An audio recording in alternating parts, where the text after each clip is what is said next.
Hi guys, it's Phil. And Liam. From Die Hard on a Blank, and we're excited to talk to you about a brand new podcast we're launching called 48 Hours of Buddy Movies. That's right, folks. 48-hour-long approximately episodes exploring 48 different buddy movies, beginning with the original classic that started it all, Walter Hill's 1982 masterpiece, 48 Hours, starring Nick Nolte and Eddie Murphy. And just like Die Hard on a Blank, our new show will explore the influence of 48 Hours on the action genre, one buddy movie at a time. We'll be covering iconic franchises such as the Beverly Hills Cop movies, the Stakeout movies, the Bad Boys movies, classics of the genre like Running Scared, Hyams Hive Rise Up, Midnight Run, Red Heat, Tango and Cash, The Hard Way, plus tough thrillers such as To Live and Die in LA, Black Rain, Point Break, Training Day, and The Way of the Gun. As well as a few wild cards that you might not expect, such as RoboCop, Alien Nation,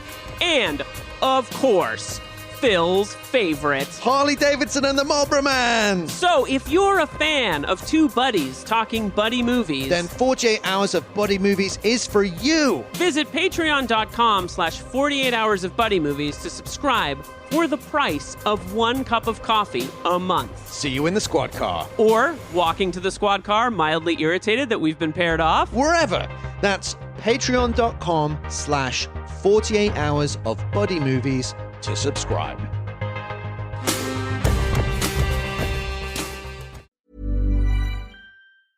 Instacart is on a mission to have you not leave the couch this basketball season. Because between the pregame rituals and the postgame interviews, it can be difficult to find time for everything else. So let Instacart take care of your game day snacks or weekly restocks and get delivery in as fast as 30 minutes. Because we hear it's bad luck to be hungry on game day. So download the Instacart app today and enjoy $0 delivery fees on your first 3 orders. Service fees apply for 3 orders in 14 days, excludes restaurants. Does it ever feel like you're a marketing professional just speaking into the void? Well, with LinkedIn ads, you can know you're reaching the right decision makers. You can even target buyers by job title, industry, company, seniority, skills. Wait, did I say job title yet?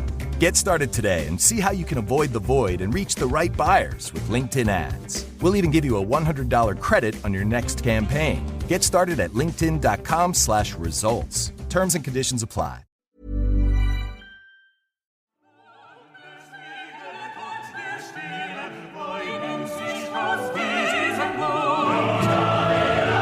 Welcome to Die Hard on a Blank, the podcast where we explore the influence of Die Hard on action cinema, one action movie at a time.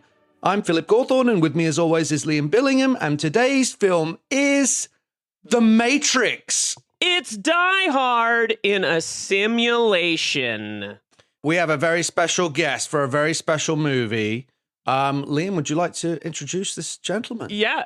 We're so excited to have Matt Zoller Seitz here to talk about The Matrix with us. Matt, how are you doing? I'm doing great. I'm great. We're so glad you're here. So I'm 99% sure that everyone who listens to this show knows Matt's work. But in case you don't, Matt is the editor-at-large and film critic of RogerEbert.com. He's written features for New York Magazine, Vulture. He's a contributing writer for D Magazine, as well as finalist for the Pulitzer Prize in Criticism. He's written for Sight and Sound, the New York Times, Salon.com, Rolling Stone. He's the author of the Wes Anderson Collection and the Wes Anderson Collection Grand Budapest Hotel, both New York Times bestsellers. I have them on my shelf. You can't see it. And he's written The Sopranos Sessions, Mad Men Carousel, The Deadwood Bible, the French Dispatch, just a huge collection of work. And I've been reading you for years, Matt, and I'm so excited you're on the show. So thank you for doing this. Thank you so much for having me. I never pass up an opportunity to talk about The Matrix. Wonderful. Yeah, I was excited you picked it. It's, I revisited, we'll get into this, but I revisited this week, and my feeling in this movie has only aged like champagne, like fine wine, not champagne. It's aged like fine wine. Well, let's get into the meat of it then. I also just want to add as well, I have my copy here of Matt's amazing book, The Oliver Stone Experience, which is a fantastic read about one of the most interesting filmmakers of all time. So we are really genuinely thrilled to have you, Matt. Let's start off by Tell us about, we always start by talking about our individual relationships with the movie in question. Can you take us back to 1999 and tell us a little bit about where this first crashed into your world and how you felt about it at the time? Well, I think like a lot of people, it was a huge surprise to me in a lot of different ways. I had seen the Wachowskis' previous film Bound and really, really liked it. I don't know if I was even aware that they directed The Matrix. I just knew that it was a science fiction action movie starring Keanu Reeves, who has, ever since he came into movies, he's gone through these boom and bust cycles where he was, thought to be one of the most popular actors in the world, and then suddenly, 4 or 5 movies in a row tanked, and people thought he was done, and then he'd come back with another of the biggest movies of the year.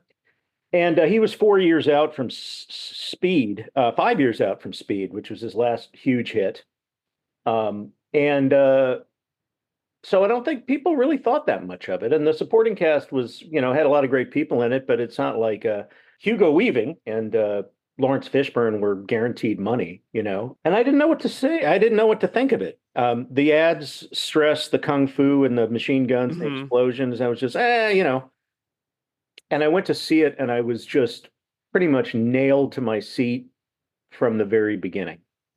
From the very beginning, that opening sequence, it pulled off that thing that I think movies are brilliant at, and I wish they did it more often. They don't usually, because they don't have a lot of faith in the audience, but that is, you don't really know what's going on at first. You don't know what this world is. You don't know what the rules are. You don't know who these people are. You don't know what the good guys or the bad guys want. You don't know any of that stuff. And that's okay.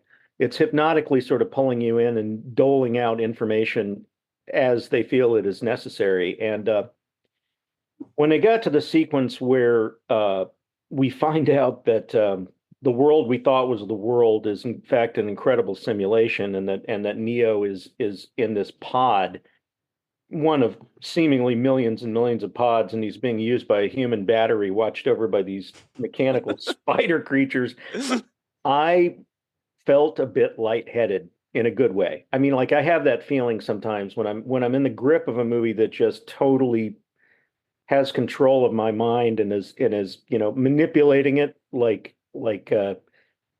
putty or Plato, and I was like, all right, wherever this movie goes, I'm on board. Obviously, no amount of superlatives can express how influential this movie was, not just in terms of the visual grammar with things like bullet time and the integration of sort of Chinese 19th century kung fu type action into a science fiction setting. That was something that I don't know if it had never been done before, but certainly not at this level.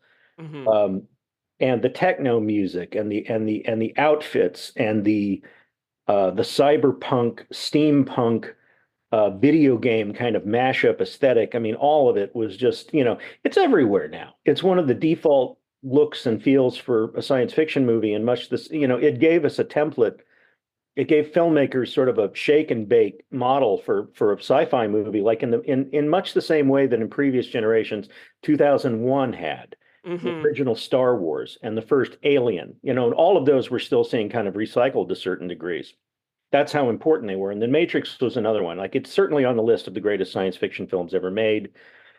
And I even kind of like the sequels. I mean, it's another case where I'm capable of liking sequels even if I don't think they're necessary. I'm not sure the sequels to The Matrix were strictly necessary. I mean, no movie is necessary. Maybe that's not the best word, but the first one tells such a beautiful self-contained story, and that final shot where it's like, oh, and he can fly too. It's just like he's attained the final form, and it's a perfectly good place to end it. But I think the next 3. They belatedly made yet another one.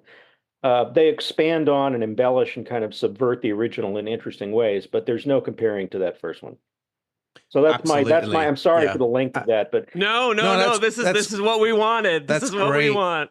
Liam, do you remember somewhat concisely your first experience? Yeah, I do. Well, I'll tell you. I was a sophomore in high school when this came out. And it's notable because I was in my first ever Shakespeare play. I was doing Twelfth Night at the time when this movie came out. And I was sort of discovering the arts in my life on a regular basis. And this blew my mind. In fact, I saw it on a Friday and I went back the next day. It was the first time in my life I'd gone and seen a movie 2 times. Yeah, and I can see why. Phil, significantly, my father had no interest in this movie. And my father was the one who introduced me to action cinema in general. So he was kind of like, I don't know what this is. You go see it with your friends, whatever. Owned it on DVD, have loved it forever, revisit it constantly, and feel as though it is maybe the most influential movie of the last 25 years. Yeah, yeah. Similarly, I won't take up too much time up with mine because I think we all probably had the same sort of thing of just the shock and awe of experiencing something that felt completely unique and distinct and authored, and as you said, was just a phantasmagoria of both storytelling, new special effects, pushing the form forward with martial arts, imagery, music, style, aesthetic, all of that stuff was just an absolute sort of, an amazing bomb in my mind. I was a huge, and still am a huge Keanu fan. I would go and see most of his movies, if not all of them.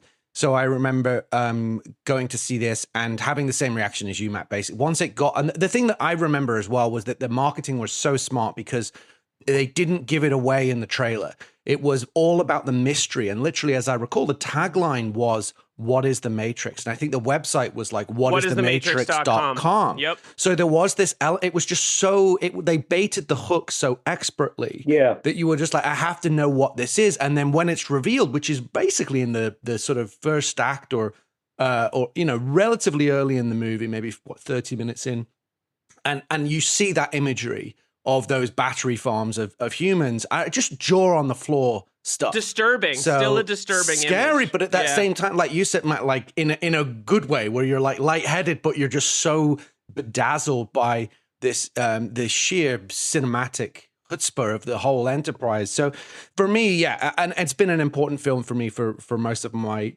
life as well. But we have a lot to cover, so I'm going to dive straight into our fast facts just to put some of this in its historical context.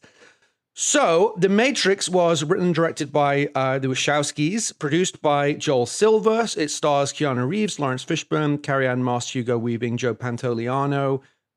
It was distributed by Warner Brothers on March 31st, 1999. Mm-hmm. So, the budget, which I recall being higher than this, but the official budget is listed as $63 million. To put that in context, Snake Eyes is higher than that by like $10 million. So that is absolutely mind-boggling.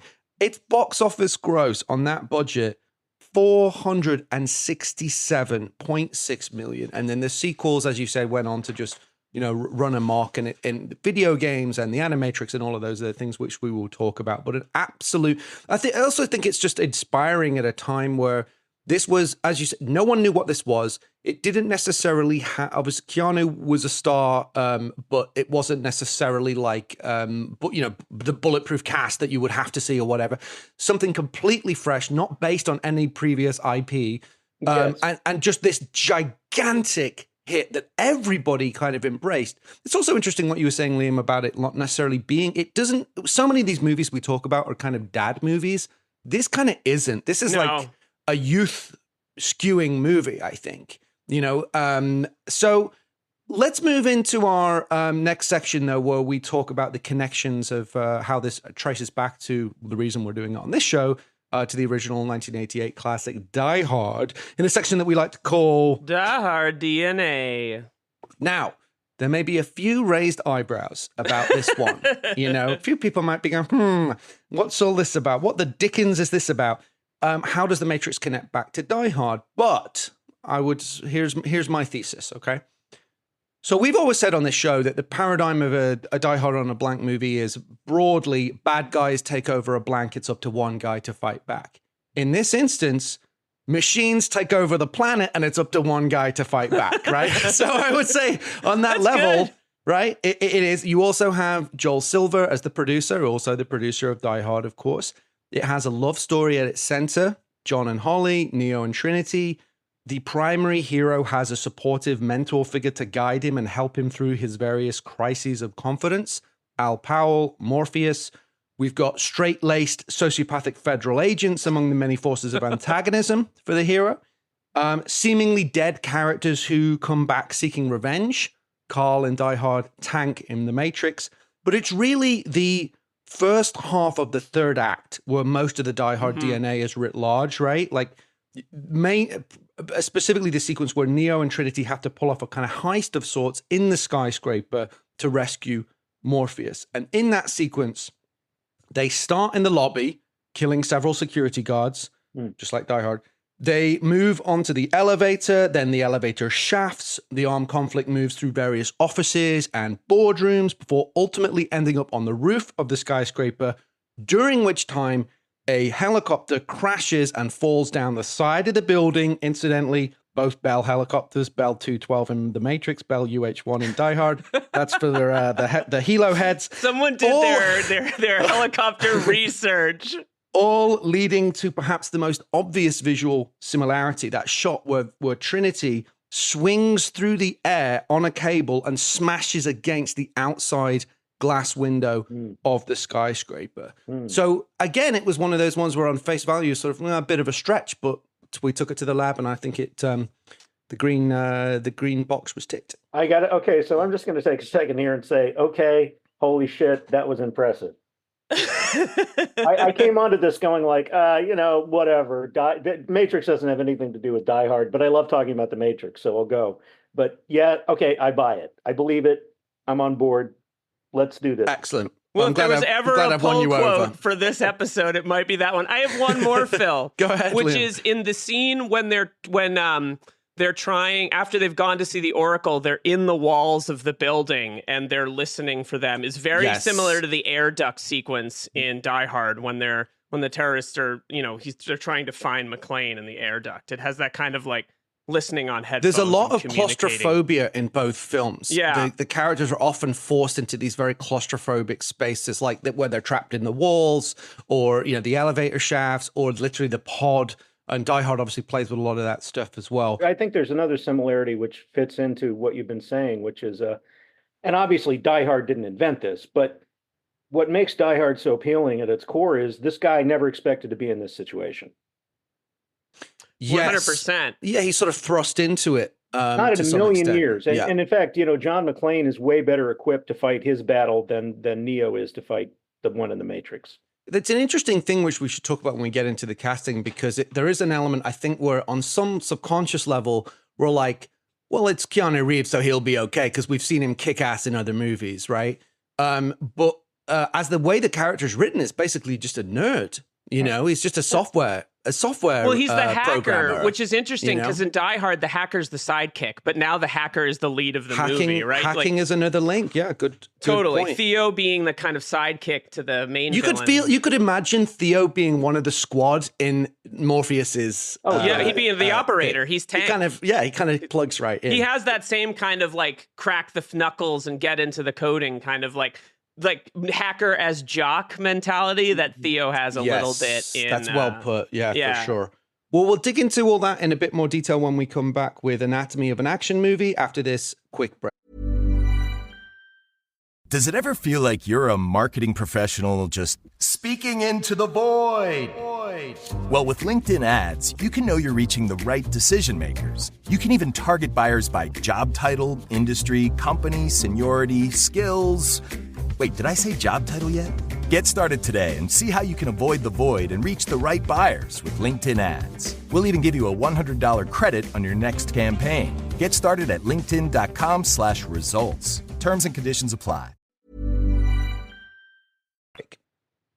And we're back with our next section of the show, Anatomy of an Action Movie, where we explore the tenets. We live in a twilight world. And there are no friends at dusk. Matt, quick tenet, just temperature Tenet check. Are you on board with Tenet or thumbs up or thumbs down? Film? Yeah. Yes. Yeah, sure. Totally. We're huge. It's kind of an interesting comparison piece to this, actually. But that's a whole other kind of, conversation in terms of mind-bending kinetic sci-fi. Yeah, don't get me started. Don't do that now, Phil. All right. We'll stay on task. So the first tenet of Anatomy of an Action movie is the premise. And the premise of The Matrix is as follows. We'll just lay the table here. I'm sure most of you have seen the movie, but let's set it out. Okay. Thomas Anderson, Keanu Reeves, a mild-mannered computer programmer who moonlights as a notorious hacker known as Neo, discovers to his horror that the world he lives in is actually an elaborate simulated reality created by intelligent machines who have subjugated humanity. Guided by the enigmatic resistance leader Morpheus, Laurence Fishburne, and skilled warrior Trinity, Carrie-Anne Moss, Neo learns the truth about the Matrix and his potential role as the One, a prophesied savior who can bend and perhaps break its rules. As he battles powerful agents led by the ruthless agent Smith, Hugo Weaving, Neo must embrace his destiny and free his mind to prevent the machine's enslavement of humanity. And within that, the ticking clock, like Die Hard, the primary narrative ticking clock doesn't kick in until the third act.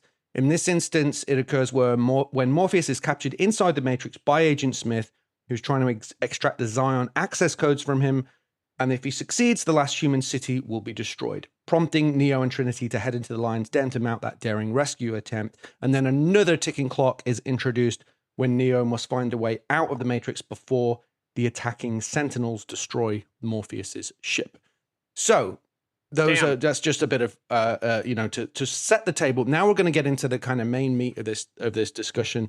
I'm going to yield the floor to Matt. This is a film filled with soul out of your body moments. We often we literally try to explain that term at one point, but just those moments that make you, as you said, you described it by being lightheaded. It can give you a tingle. It can just give you a kind of, a transcendent joy at the magic and power of cinema. That's one of the reasons why I just love this movie on a purely visceral level as a piece of just pure cinema. But it's obviously a film filled with cerebral ideas and complexity and philosophy. What are your, I guess, big ticket thoughts about, or what interests you most about the ideas that this film is exploring thematically? Well, I think the big one is, and remember, this was 1999. It wasn't everywhere. The idea wasn't everywhere. People talk about it. It wasn't. Now it's second nature to the idea that there are now two different worlds. There's the virtual world in which we exist, the online world, and then there's what some people call meat space. The physical world, the physical world of air and sunlight and delis and gas stations and the office and all that stuff. And but in 1999, now, and again, The Matrix was not by any stretch the first science fiction work to sort of lay this out, but it was the first blockbuster to do it. And it didn't set out to be a blockbuster. It was just something that was seized on organically. And I reviewed this movie for New York Press, which is a now defunct Manhattan Weekly. It was the Village Voice's main competitor. And one of my colleagues there, Godfrey Cheshire, who was the film editor and also one of the critics, he wrote in a different context about some of the recurring themes of movies that had been made in the last year, like mid-99 back to mid-98. And he said that he thought that the most important theme in cinema at that moment, and possibly the most important theme in any kind of storytelling, was the supplanting of, how to put this, the supplanting of the physical world by the virtual one, and the fear of humans that they were going to be subjugated or replaced by machines. And I remember reading that and hearing him talk about it and thinking, yeah, I think he might be overstating the case a bit, but no, I think he was right on. And I don't think that I really understood the relationship between virtual space and real space in a basic way until I saw The Matrix. I mean, The Matrix was like, it explained it visually, conceptually in a way that was easy to understand. And you remember that kind of old-fashioned modem type noise, Yes. signals that you're transferring from one world to the other. Ting, ting, ting, ting. Yep. Yeah. We hear that. I was hearing that at the time whenever I signed on to America Online. Yeah. And I do think it's appropriate, and I'm not the first person to make this joke, but like knowing what we know now about what the virtual life has done to our society, it seemed really appropriate that the sound of you dialing in sounded like a tormented scream of a soul trapped somewhere. You know, Yeah. kind of noise. No. They should have kept it. They should have kept it. I think it would have made So it seem more every single careful. time you have that like trigger. Every time I pick up my phone, And it's like, you know, don't do this. Right. Yeah. Yeah. Yeah, so that's the big one. That's the big one for me. And I think it's part of a long tradition of all science fiction to some degree, I think, deals with this. I mean, even, some of the other big ones I mentioned, Star Wars, we haven't really gotten into this, and it's something that fans of the franchise don't like to really think about too much, but machines are slaves there. They're slaves and they're tools, and they're butlers, they're waiters, they're soldiers, they're whatever. And it's not until you get to the prequels that you get a hint that they may have a different idea of what's an appropriate use for their labor. But certainly 2001 was a machine rebellion movie. A great movie that has been largely forgotten, The Andromeda Strain. The climax of there's another Die Hard movie that predates Die Hard. That's a technological failure that is imperiling the hero's attempts to stop this deadly virus from killing humanity. And then, of course, Alien. When you get right down to it, who is the instrument of evil in that movie? It's an android that was created to impersonate a human working on behalf of a conscienceless company. And then, Blade Runner, which I think is Alien adjacent. Also Ridley Scott, and on and on and on. I mean, we could be here all day. So again, this is not a fear of the machine, fear of the computer, fear of technology is not a new thing. But the specific thing the Matrix did that I felt was new, only in terms of its ability to communicate with everybody, is this idea of the virtual world and the real world are not the same, but they're interrelated. Totally. Yes, and to your point, just about the pop cultural context as well. I think this was also in an era of millennial panic and millennial paranoia, and there were several other films that came out around that time. Notably, one that I really loved, The 13th Floor, which was a remake of World on a Wire, which also explored this idea of simulated reality. And Dark City as well, which was, great movie, in this kind of conversation as well. It's so similar. Dark City is so similar, in fact, and it's kind of, it's proof. I don't think that one is imitating the other. I think it's more like these ideas were percolating out there somehow in the great pop culture subconscious, and it just so happens that those movies were released less than a year apart. But I remember coming out of the Matrix, and one of the many churning sort of thoughts that I had was, this is kind of Dark City plus Kung Fu. Totally. Yeah, 100%. As Extents, the Cronenberg film, also has some of the juice of that as well. And that was, I think, 99 as well. Yeah, so this was on the collective mind. But the other one, there's several other big theories about this. But one of the things we've tracked throughout the show with some films that are fairly middling, like Daylight.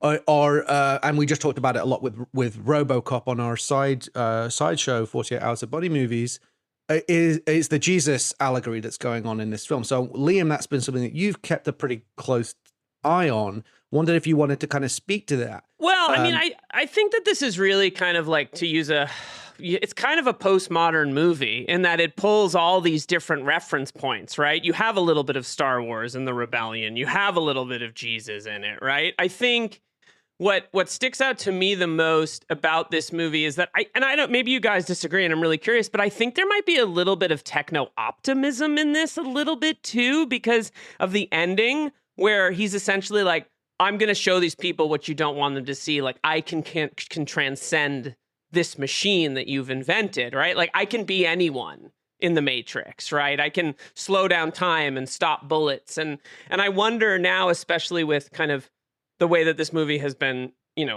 interpreted for the past 20 something years, if there's actually a little bit of techno optimism in it, in this idea that like, actually this technology can allow us to transcend our physical limits. I think that's part of it. And, of course, Reeves have been written about this as a trans allegory. So Right. that's certainly a rich subject of which I would not presume to speak authoritatively. But that's Yeah. definitely there. And the intersection between the superhero movie and the David Cronenberg style body horror movie is a really interesting one.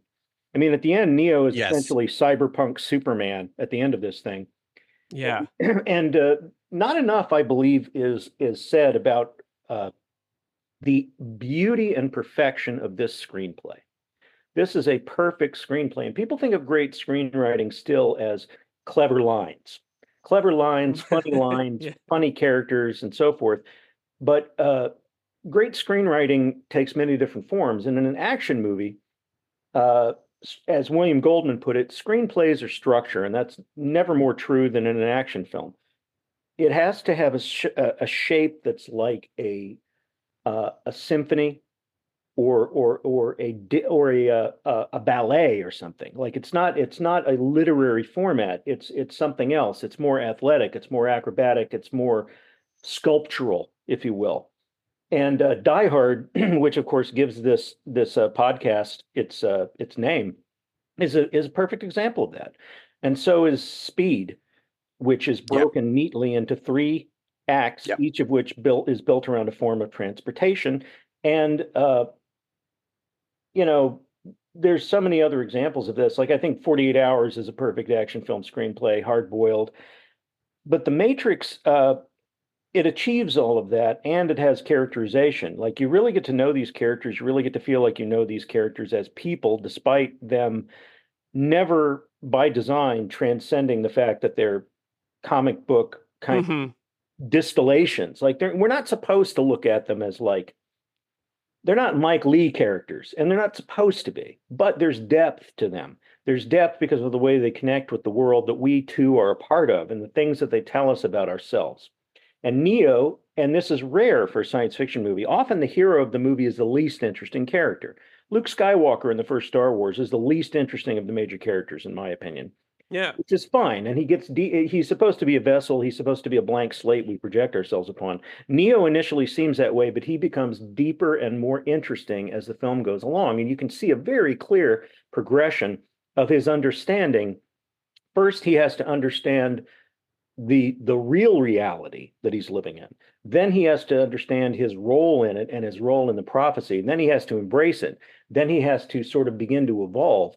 And then there's that moment, and and I'm telling you, guys, this is one of the greatest moments in the history of cinema, is towards the end of the movie when he's in the hallway with those agents and they fire the guns at him and he holds up his hand and stops the bullets. Yeah, it's amazing. And it's a great goosebumps. Great I just got goosebumps. Absolutely Thinking about it. And the filmmaking is exquisite. And you see the bullets fall on the carpet. And then there's a shot of him looking down, and then he raises his head and looks up, and you see what he sees, and he sees that the world is made of ones and zeros. And seeing the world and realizing that it's made of ones and zeros, that it's not tangibly real, it's a construct, is a metaphor that is so rich and so useful. And I have thought about it ever since I've seen The Matrix, and it actually changed my life. It changed my life and the way that I move through life, because what it taught me was, and I think I knew this on some level, but I thought that I myself could never live this way, is everything is, to quote David Milch of Deadwood, it's a lie agreed upon. These constructs, this idea of truth, justice, the law, governments, borders, language, national identity, racial identity, ethnic identity, it's all lies that we've decided to agree upon. And if it doesn't actually exist, or if it exists only because we agree that it exists, it means it can be changed. So yeah, I think there is a little element of optimism. I don't know if I'd say optimism is more of like silver lining. Yeah. Definitely, but I definitely see what you're thinking about. And I don't think it's a coincidence that after rewatching The Matrix right before I started a new job in the mid-aughts, that was the first time that I ever asked to alter a contract before I signed it. Prior to that, I had signed basically everything that had been put in front of me. It didn't occur to me that this was a starting point for negotiation. And I actually thought about The Matrix. I thought like, shit, this is ones and zeros. And I said, can we change this? Can we add that? Can we extend this time period here? And stunningly, they said yes. And ever since then, I've never Wow, that's so signed a powerful. contract. You know? Well, that's what that stuff is why I think it's worth us having a conversation about some of the philosophical ideas. Because we'll touch on this in a second, but the Jesus thing I think is worth referencing because there was an amazing conversation about that with Neil deGrasse Tyson and Laurence Fishburne recently, where they got into a lot of detail because I gather it's Neil deGrasse Tyson's like favorite movie, and the Jesus parallel is what interests him the most. And Laurence Fishburne was asking him, "Do you know who my character is?" And he was sort of momentarily stumped. And Laurence Fishburne said, "He's John the Baptist." Yeah, he's a guy. He sees him coming, and of course the film is littered with that stuff. But going, there's tons of it. But there's numerous. So I made a list of some of the philosophical ideas that were referenced in it, just to the point of to illustrate the point of the richness of these things and how I think they can change your life if you kind of tap into some of these philosophical ideas. The ones I have listed are Plato's allegory of the cave, Descartes, some of these I may mispronounce, Cartesian skepticism, I think, therefore I am, the question of whether our perceptions of reality can be trusted, simulacra and simulation, which is, we mentioned is off mic, is specifically referenced in the film. It's the book that Neo hides his tapes in. You're quite across that stuff, aren't you? Well, I read that book this year, and read is a strong word because it's dense. Someone was like, "So what's it about?" It's like, it's hard to say, but it is sort of about the. It's about 400 pages. Yeah, it's about 400 pages. It's about 400 pages, and I would say it is similar to the movie in that it is this postmodern kind of look at at the world of images and the fact that our lives are increasingly dominated by things that are not real. It's a little bit of a Jeremiad about that from a post-68 French philosopher who smokes a lot of cigarettes. Let's put it, that's as simply as I think I can put it. So that's one of the elements then. Gnosticism, the idea that knowledge can free one from an illusory world controlled by an oppressive power. Buddhism, the concept of Maya, illusion, the illusory nature of reality and the path to enlightenment through self-awareness. The Christian and messianic archetype, Neo is the Christ figure, resurrection, prophecy, salvation. Hinduism, the concept of moksha, liberation from illusion and reincarnation. Taoism, the balance of opposites, yin and yang, particularly in Neo's journey of self-discovery and adaptability. I'd say that's even more acute in the latest movie where it becomes about Trinity and Neo. Trinity, it has to be both of them. And in fact, at some point, she kind of supersedes him. And then Nietzsche's will to power and the Übermensch, Neo's transcendence beyond ordinary human limitations, and the cyberpunk and post-humanism, which is more of the surface level theme of the fusion of man and machine, AI as oppressors, the question of human identity, all of that stuff. So Neuromancer, Euromance. I mean, there's all these other like specific literary references as well as these philosophical ideas. But it just how many movies can you think of that has this much density in the ideas that it's wrestling with thematically? And by the way, you can fuck all of that and just say it's one of the most kick-ass action sci-fi movies ever. But if you want to just find, but on the same time, it can change your life, like Matt's saying. If you actually, there's a line in it that we'll come back to at the end, which for me was like one of the most profound things. I mean, the film is just littered with these casual profundities that are just tossed off in the maelstrom of what's going on in the movie.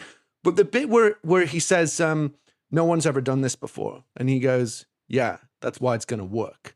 I'm like, that is a credo for life. That's in my world. Like I think about that stuff all the time. Like it's a new idea. It's a new way to do something, So this film is amazing. Well, and speaking of going back to the excellence of the screenplay, that great moment in the hallway where he sees that the world is made of ones and zeros, they set up that payoff in the scene where the little boy says, "There is no spoon." Mm-hmm. It's worth also discussing at this point that like that is now like a thing that people say, right? There is no spoon, or the fact that like red pilled, which we don't have to get into a long conversation about, but red pilled versus blue pilled, like memes of this movie, the way it's, because ultimately to some extent and maybe this is a good transition into our section on Neo, Phil, Yeah. is that like at least for the first chunk of the movie, it's a lot of like, let me explain to you the world that you're in, right? Like, let me explain. There's a lot of like kind of learning how the grammar of the Matrix works and how to manipulate and how to control it. And Keanu is incredible in the early part of this movie, just kind of being wide-eyed and like kind of can't believe what's happening around him. Just to build on that, reading the news right now makes me think of the Matrix in the sense that, the people who are in power in the country right now recognize ones and zeros, and this is certainly not something they invented, but you look at an existing system that you want to take over and alter, and you say, first of all, what is this? Is this a law? Is it a rule? Or is it a norm? If it's a law, we probably can't break it unless we figure out how badly we'll be punished.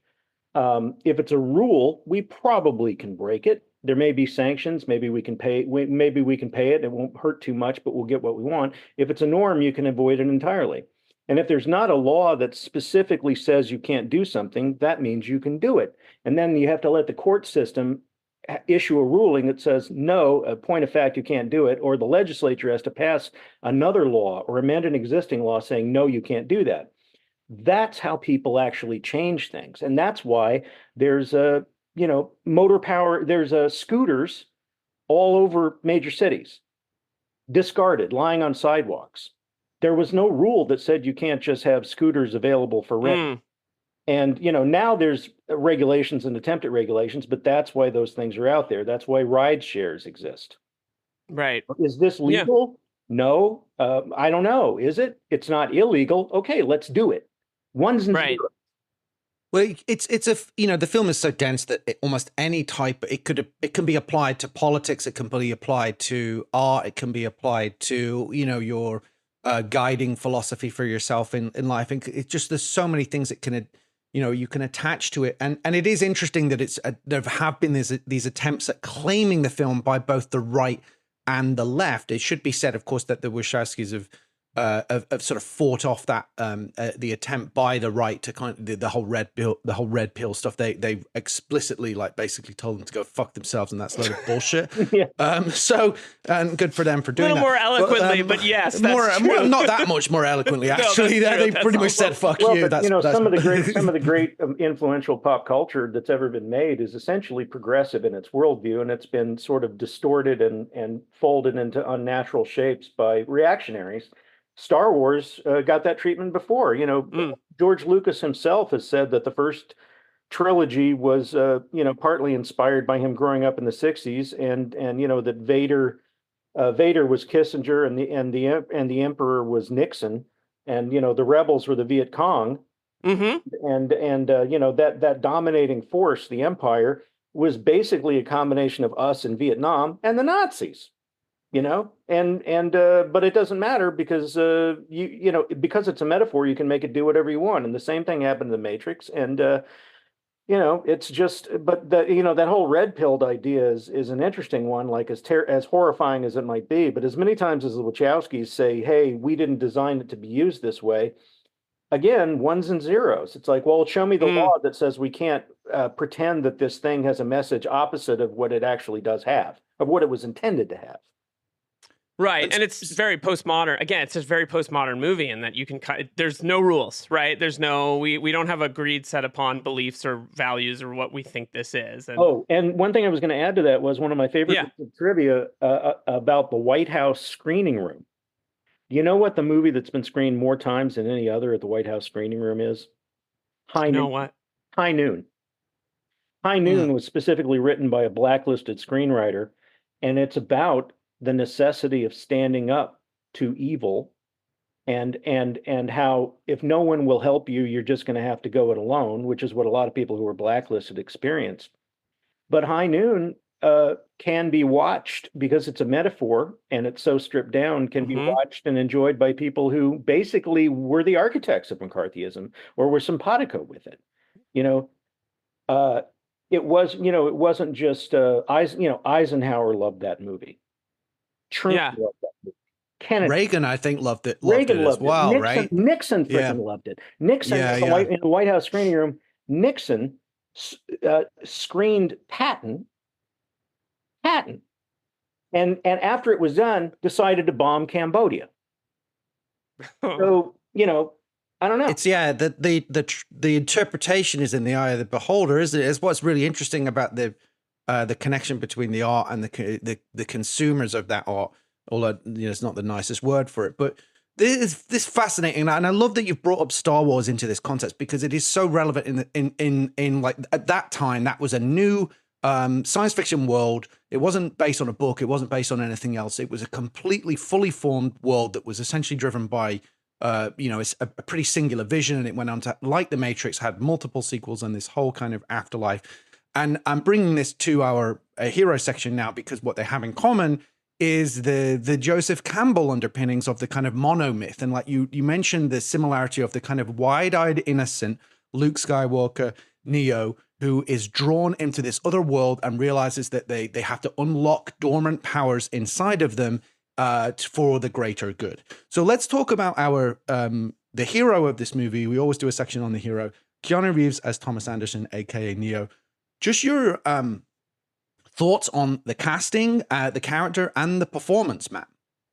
Well, it's impossible to imagine anybody else playing this role now, and it's certainly built on existing characters that have been played previously by Keanu Reeves, and he is, in my opinion, like the ultimate Gen X leading man.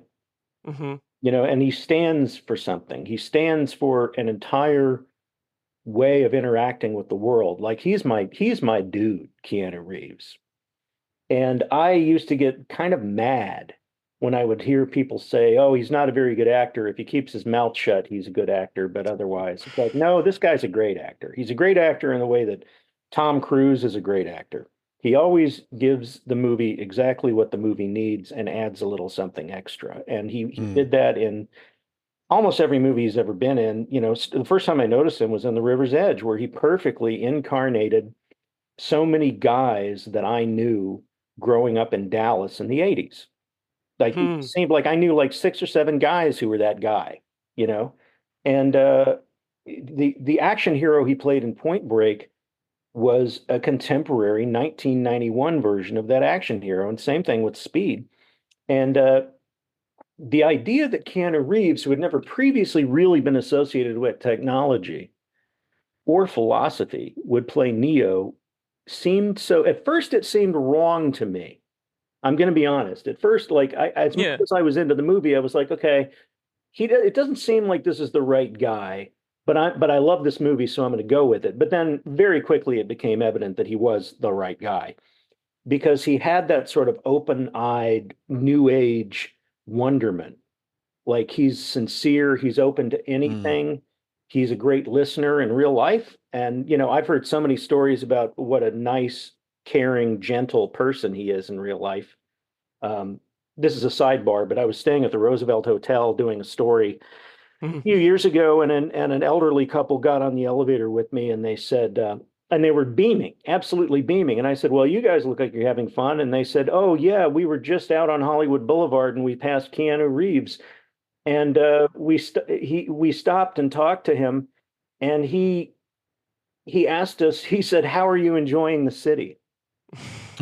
And he proceeded to give them all of these recommendations of restaurants they should eat at and museums they should visit, and he was just walking around, right? Yeah. And I think that kind of energy he brings to everything. And, John Wick, of course, the idea that the guy who played Neo could have another franchise that was nearly as big is kind of wild.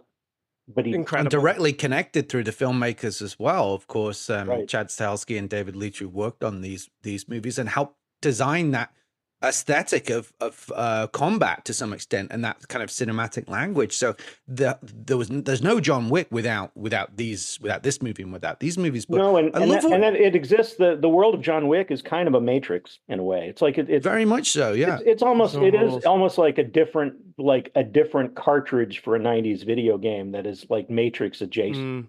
And they acknowledge the ridiculousness of the conceit. Like By the time you get to the second movie, people are having kung fu fights and gunfights in the middle of nightclubs or like in shopping malls, and everyone around them is just going on about their business. Because apparently this is just a world where these things happen all the time. Well, it's a graphic novel type world, isn't it? It's like it's slightly off kilter from reality in the John Wick universe, like this movie as well. But I love what you're saying about you're really tapping into something about why there's so much goodwill towards Keanu Reeves from everybody. Like, I don't know anybody that doesn't like him. So he's like the perfect person to be our avatar as this sort of innocent but someone you believe is a good person, and that is actually a lot deeper than he may appear. I mean, this is a guy who was in Little Buddha, 5 years previous, is interested in these things, is interested in philosophy and spirituality.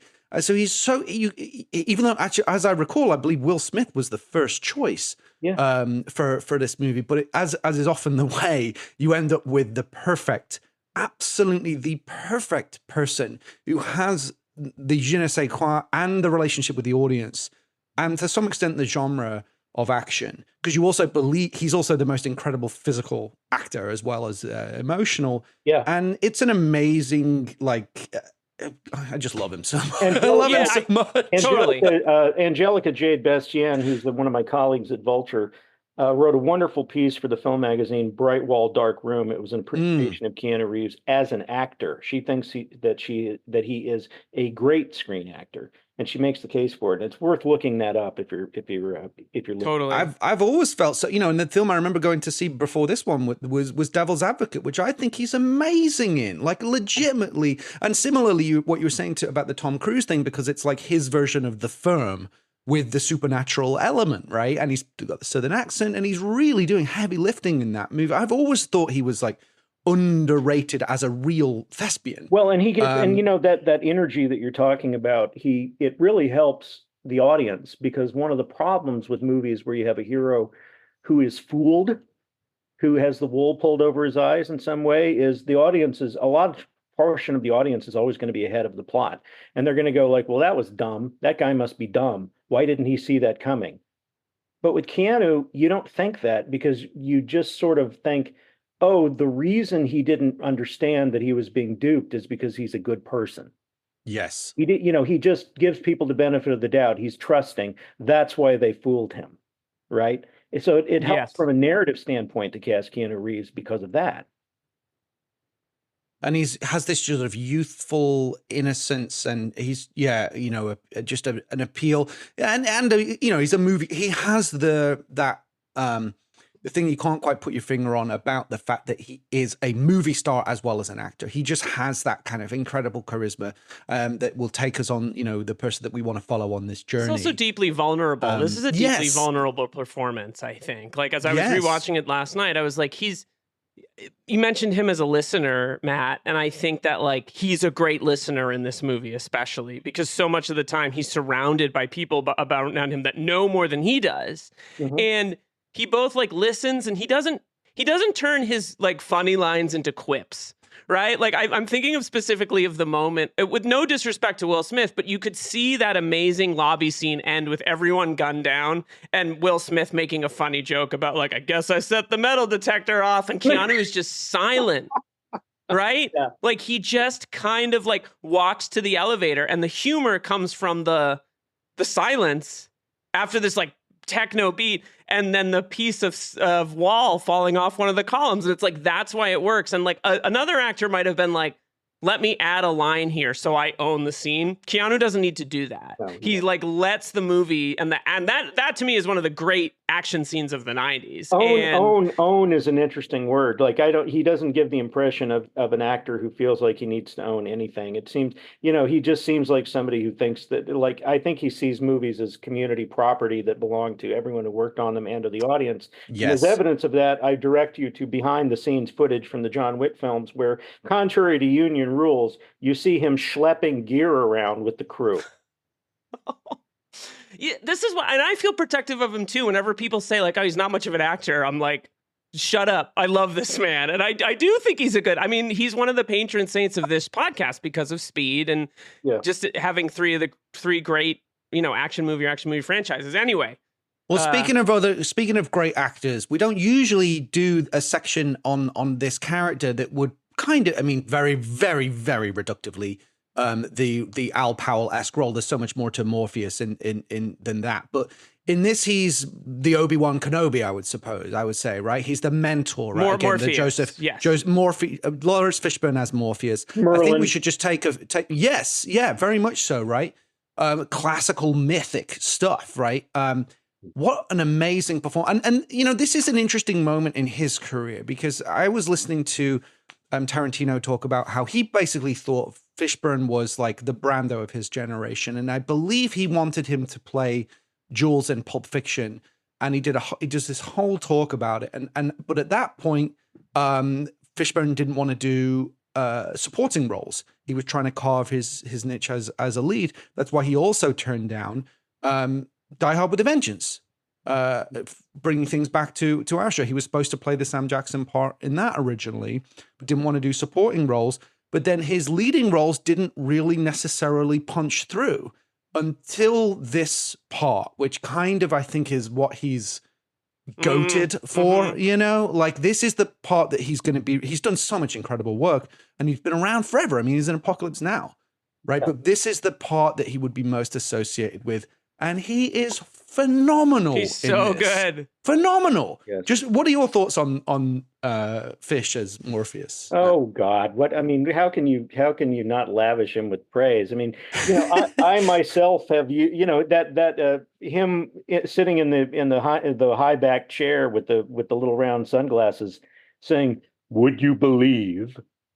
You know, has become a meme that can be put to almost any purpose. Like, you know, and he is certainly one of the greatest deliverers of exposition in the history of cinema, without a doubt. I mean, it's just exciting to hear him talk. He's bringing the Shakespeare with the way he reads. I think I said in my original review, I praised him, and I said, like, it's the perfect comic book mentor performance, and you can imagine all of his dialogue appearing in a word balloon drawn with a Sharpie. Yeah, it's like all boldface, you know. But as you say, he imbues it with Shakespearean gravitas.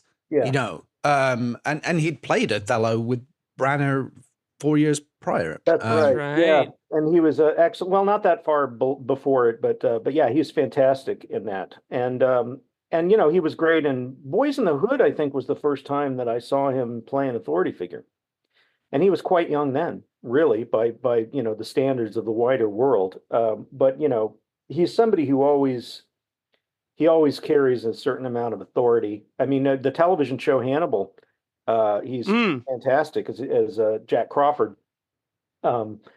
And one of the only unbelievable moments in that show, which is not at all concerned with plausibility, is when you're asked to believe that Mads Mikkelsen could hold his own in a fight with Laurence Fishburne. I mean, it looks like Laurence Fishburne looks like he could snap him like a wishbone, you know?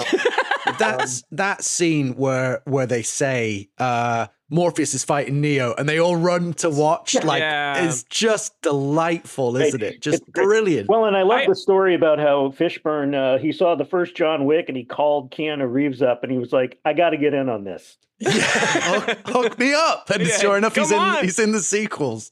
I also think he had, you know, very quickly, we mentioned his Shakespearean delivery, but the look on his face when he's being tortured by Smith and there's the chance that this isn't going to work out is like, it's like, you know, the whole movie, the landscape of the movie is on his face in that moment. And like, it's really good. The single biggest cheer, the first time I saw this movie, there were a lot of cheers, but the biggest one of all was when he broke his chains and stood up. People went berserk. Yeah, there's a lot behind that. The goosebumps, just like the fact that Keanu dives out of the helicopter. Okay, anyway, we're on a time limit. we have to keep moving because I know we're turning into the Chris Farley, the fanboys. I know, but how can you not just fanboy all as much as you want to be sort of reserved and you know cinephiles? You can't help but just fanboy all over this thing. It's just incredible. Let's talk about the lady of this picture, Carrie-Anne Moss as Trinity as well. Someone who was also kind of an unknown, came up because shot out of a cannon. We've never really seen her in anything in the mainstream that I can think of. And she's like, again, perfect casting, just an amazing performance in all the movies. She's great. And, that she came into movies in a big way with this one at a time when it seemed like leading ladies were being divided into two categories. There were these sort of, adorable but hapless rom-com heroine types like Sandra Bullock and Meg Ryan, or the heavy-hitting thespians like Meryl Streep or Glenn Close. And she was something else. And her energy reminded me more of a 1940s old studio actor, like a, I don't know, like that kind of Joan Crawford, Betty Davis kind of feeling. She's kind of a tough dame, so to speak. Yeah, I mean, she would have been great. She would have been great in like Mildred Pierce or something like that. Or in one of those film noir thriller movies that usually starred Burt Lancaster or Kirk Douglas, where people are every 5 minutes somebody's lighting her cigarette. Yeah, I could see that, and I don't think the movie industry knew what to do with somebody like her. Like, she never had another role that equaled this one in impact. And I think there was, as often happens with a success of any kind that is original and that comes out of nowhere, people misunderstand the reasons why it was a success. So after The Matrix, we get a lot of movies about, the virtual world and there's a lot of sort of techno kung fu stuff. And it's like, that's not what made this movie a hit. It's the overall matrixness of the Matrix and the fact that it was new. I mean, even the direct sequels to the Matrix couldn't have the same impact as the original because it didn't have that shock of the new. And I'll never forget my uncle Matt, my namesake, talked about how he went to see the original Star Wars for the first time, not knowing anything about it. And he said when they'd made that first jump into hyperspace and the stars turned into streaks, and and there was that incredible Dolby, and the screen was spinning. He turned to my dad, who was sitting next to him, and said, "Everything just changed."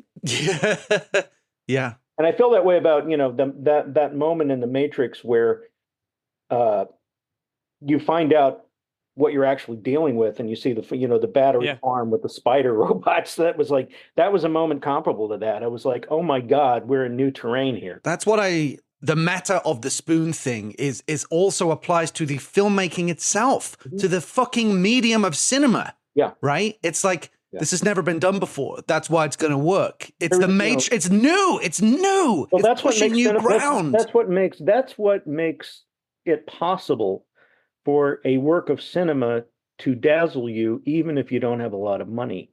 And one of the great examples of that in working in movies right now is Wes Anderson, whose movies have much smaller budgets than you would think. And the reason he's able to make them feel like their own world is he embraces the sort of handmade quality that is necessary with the budgets he has. And that's why, like, the title structure in the Grand Budapest Hotel is clearly a miniature on top of a miniature mountain. And all of the the cable car that goes up to it is a miniature. And when there's a ski chase, it's obviously two little stop motion guys on skis.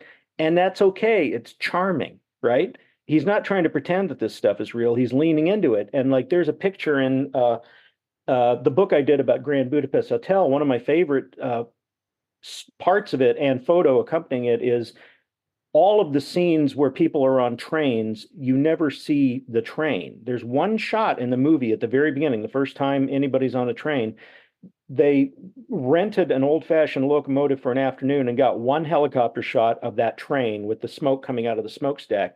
You never see the exterior of a train again. And when somebody looks out the window and looks at the landscape, like when they pull into a train station, that's a piece of wall on a dolly track with a window. And Ralph Fiennes is sitting there, and he has a puffy parka on because it's cold as hell, but they're framed so tight you only see his head.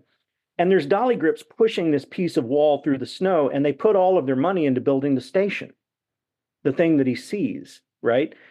Think about this. There is no spoon. There is no spoon when you're making movies. Speaking of Ralph Fiennes, another movie that I think is in the conversation in the build-up to this is Strange Days, one of my favorite cyberpunk movies. It also sort of deals with like alternate reality and simulacra to some extent. Liam, I'm sorry I cut you off earlier. Did you? Was there I a just point you wanted to make to before we move on? I wanted to say one thing, which is I think kind of maybe with that moment in Star Wars when they go into hyperspace and the moment when Neo sees the code and the moment when we find out that we're batteries is it articulates this like collective unconscious thing, something that we've all been thinking about. You know, like this late 70s, we're moving into this whole new world of electronics and digital technology. And then maybe the late 90s, we're kind of like, what have we invented? And like, we're all thinking about it a little bit. And great artists like find an image, whether it's intentional or not, that, especially in science fiction, that define kind of like, oh, fuck, that's what that is. It's the humans as batteries. It's the I'm sitting at a computer now more than I ever have. It's the whatever it might be. It's something that deep down we all understand and we've just been given an image of. Well, it's funny you mentioned the laptop because I'm looking at this laptop here and I'm thinking about how almost all of the icons on this screen refer to things that used to be self-contained and existed in the physical world. Like here we have my notes program, which back in the day would have been a notepad and a pencil. And then we have a calculator, which used to be an actual device that you carried around and so on. And like the whole idea of a desktop, this is not a desktop. This is a computer screen, but we call it the desktop. We send an email and we copy it to someone and we say CC, which means carbon copy, which is how you used to make copies of letters and documents back in the day. On and on and on. Like there's all of these things, but it's same as it ever was. When I was a kid, because I spent so much time around my grandparents who were born in the early 1900s, I had all of these figures of speech that were rural that I was, and people used to laugh when I would use them. They're like, what the hell are you talking about, Matt? I was like, the early bird gets the worm. Don't buy the cow when you can get the milk for free.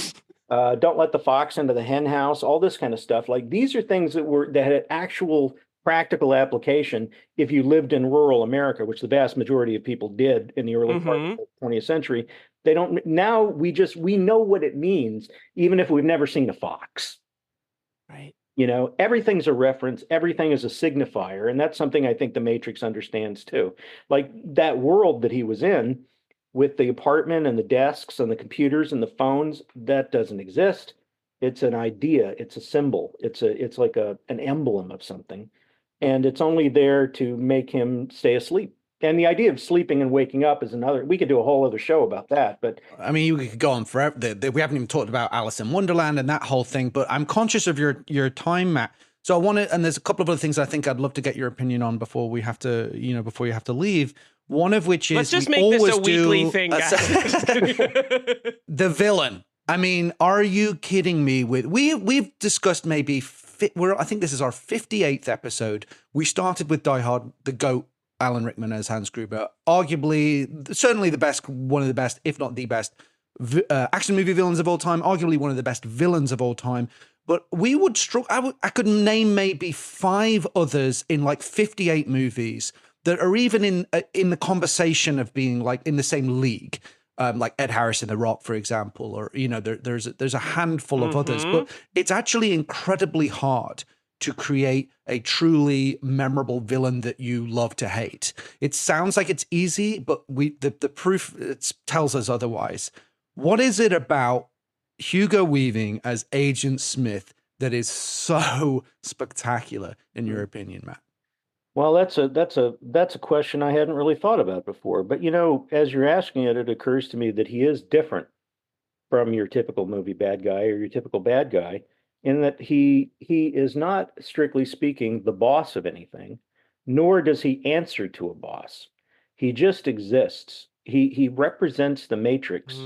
Not the Matrix. He represents the machines that created the Matrix. He's kind of the ambassador of the Matrix. And I thought it was very interesting that in the most recent Mission Impossible film, the character of Gabriel, who is essentially a human ambassador for the AI that villain of that film, he's a personification of the evil of the technology that is subjugating us.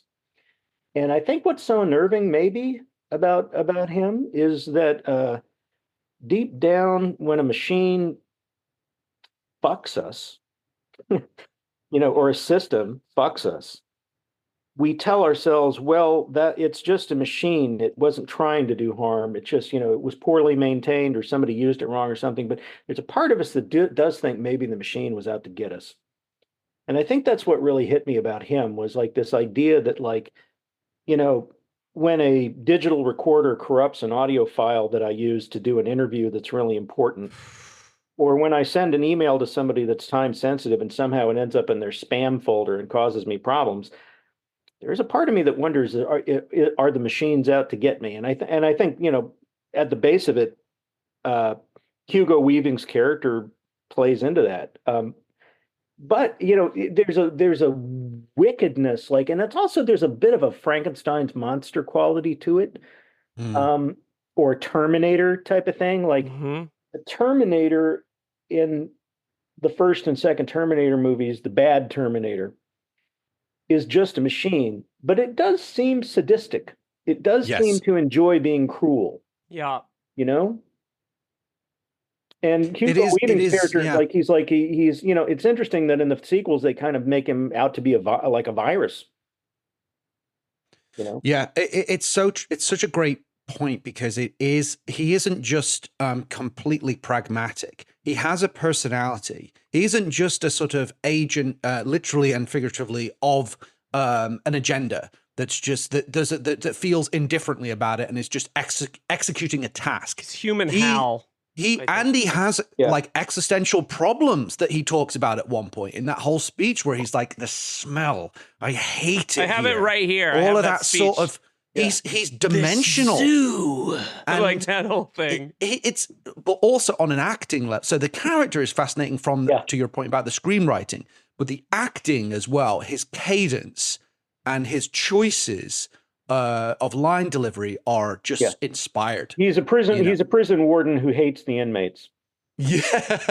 Yeah, that's really, really. What do you guys make of the moment when he takes the earplug out and takes the glasses? I mean, we know the speech is incredible, like my key, but then they come in and the two other agents say he doesn't know, and he says, "No, what?" I've never been able to like. Is it like that? Because he takes the earpiece out, right? Yeah, okay. So he's not hearing the chatter on the radio, right, as to what's going on. Oh, okay. I've always so that makes sense. Meaning. I've also always read it a little bit as like, has he like gone off the, like kind of like lost the key of what's going on and he's not under control. But I think that's what's so fascinating because he's been created to think somewhat in a human-like way in order to interact with humans.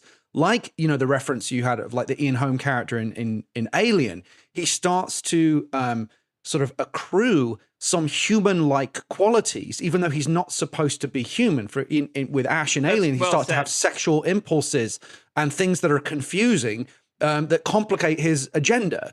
Similarly, like the Agent Smith absorbs sort of humans' existential problems and frustrations and their flaws and virtues to some extent, or mainly flaws, and does seem to have a kind of sadism. But he's also a prisoner himself. Yes, I was going to say he's a warden, but he's also a prisoner. He's a victim. He, in a weird kind of way, he too is a victim of the system. Like, yes, he's like it's like if Death of a Salesman goes cyberpunk or something. It's like he's like a kung fu fighting sadistic Willy Loman who just he's like, what wrong turn did I take for my life to be this miserable?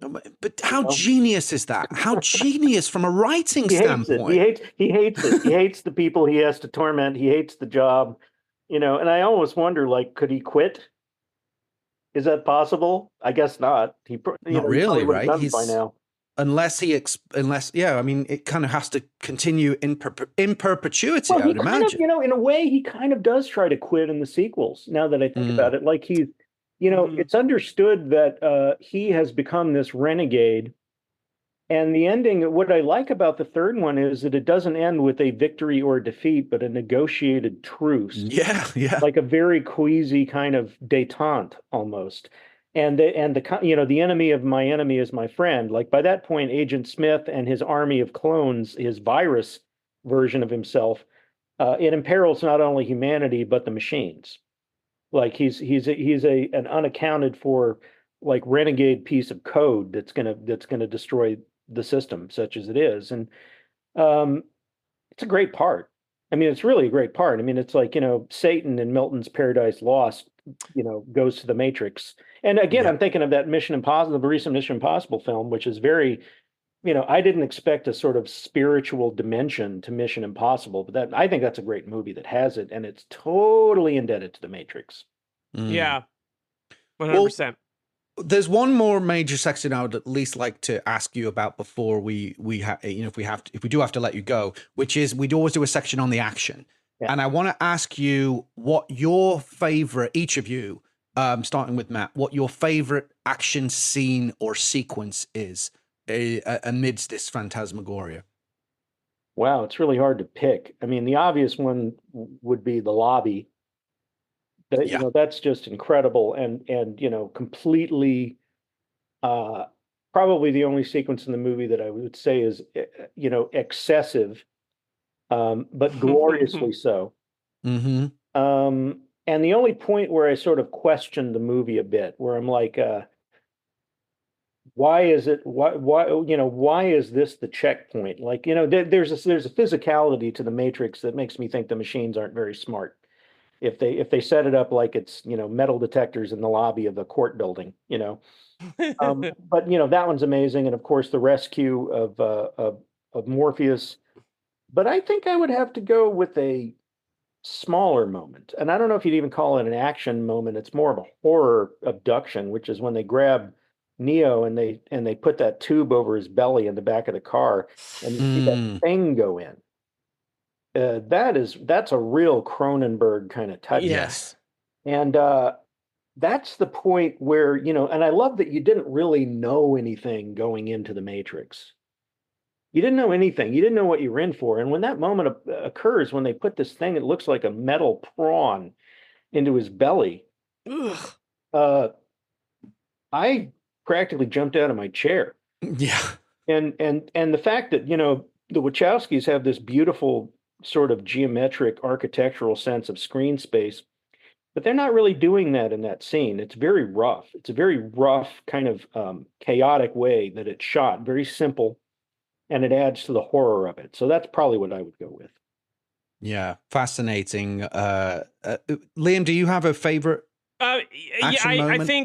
I think that it has to be the lobby, but I'm gonna pull a Matt and say that my favorite action sequence is the moment when he hangs up the phone and the Rage Against the Machine kicks in, and he walks out and looks around, and then there's that very, I would say, like 70s 3 cuts out of the city, and then and he flies. Like when I was watching this last night, I rewound that 4 times, and my wife was like, "What are you doing?" And I was like, "This is the greatest. This is it." Like, to me, this is like transcendent. It has to cinema. be one of the best final beats of this symphony, like we were talking about, right? The best final note of a symphony in cinema history that just leaves you feel like you're flying when that happens. Well, and it's also, it's another example of how the key to really great filmmaking is trying to build suspense or surprise into every shot. And there aren't many directors who know how to do that, and the Wachowskis know how to do it. And that shot you're talking about, like, you get those 3 cuts, and you're just looking at an overhead shot of the city. You don't know that you're about to see Neo fly right into the camera like he's Superman. And that's all about the framing. That's about how, like, there's a million ways you could have shot that scene. You could have done like him walking down the street and then running and then he takes off. But they chose the way that they did it, which I think is the best, coolest way. 100%. Inspired filmmaking on every level. There's also so many others. There's the training montages, the train station at the ending, that whole sequence, and the opening attack and chase in the hotel where the cops try and arrest and kill Trinity as well. I mean, it's just filled with it. My favorite stuff is obviously the Philly special stuff on the roof with the helicopter and all of that stuff. I'm going to suggest that we skip the humor section, even though this is very funny because we are short on time. Matt, if we need to let you go, we'll say our goodbyes now. But if you do want to stay, we do a brief section where we hand out awards for certain Die Hard themed awards. So it's entirely up to you. We know that you're on a deadline. I'll stick around for a little while longer. And okay, thank you. Wonderful. There was one thing that I wanted to add here, which is that the movie it has this sense of playfulness. Yes. Yeah. I think that's part of what makes it so appealing is everything that happens is very serious, very momentous, almost ponderous. But that in itself is kind of funny. Like it made me giggle. Like all the scenes where Morpheus is intoning his exposition and just pages and pages and pages of it. And I just thought it was hilarious. Like there are scenes that are actually intentionally funny, but the whole movie has an undertone of like it's aware of how ludicrous it is and it's leaning into it and it's having fun with it. And I think that's great. I think Star Wars, the original Star Wars, had a touch of that as well. Totally. Like, Well, there's I a think giant upright dog walking around who can fly a spaceship, you know? I imagine this will come up in the awards, but I can't not mention Joey Pants eating a piece of steak. And just like, and that is not only funny, and I think he's incredible in this movie, but it's also like, there's also that guy in the world who's like, I don't want to know about it. I want to put my head in the sand, and I just want to enjoy this expensive, it's like realistic red wine and understandable as well. But there is a lot of great humor. He's the Judas, right? Definitely in that allegory for sure. He's Judas. The wish fulfillment of the movie as well is part of, I think, some of the fun of like the I know Kung Fu. I'm constantly thinking like, oh man, I wish I could just download Spanish so I could achieve this like thing I need to do. I wish I could just download this skill. The Bell 212 helicopter instructions. Yeah, exactly. Right. Well, especially that one. Yeah. I mean, Great. that's just, are you kidding me when that happens? That's when funny. Trinity's like, That's I really- need to that's really learn how funny. to fly this helicopter. You're just like, yeah, operator, bing, can I, you know, genius and delightful. Let's move into our Die Hard Oscars, where we hand out some awards for this incredible masterpiece, starting with the John McClane Yippee-Ki-Yay Award for Best Line. I've selected 4. I mean, it's filled with them. Almost every line is a pearl.